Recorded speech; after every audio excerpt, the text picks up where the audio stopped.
Another day, another vlog. Hi everyone. Ayan, ngayon gagawa tayo ng DIY dishwashing liquid. Nabili ko lang to sa online, sa Black App. Tapos, ayan, yung inclusion naman niya, nandiyan naman na kung paano gawin, nandiyan na yung paano, yung instruction niya paano gumawa. Pwede itong pambenta, pwede rin itong pang sa household nyo lang.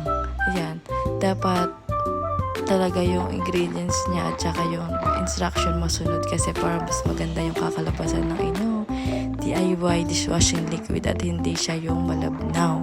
Ayan, check nyo na lang at panoorin nyo paano.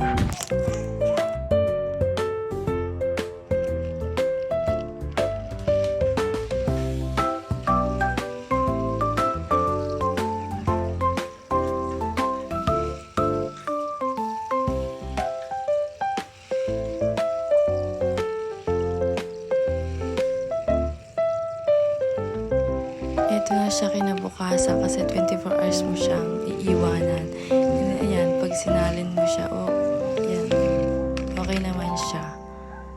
Diba?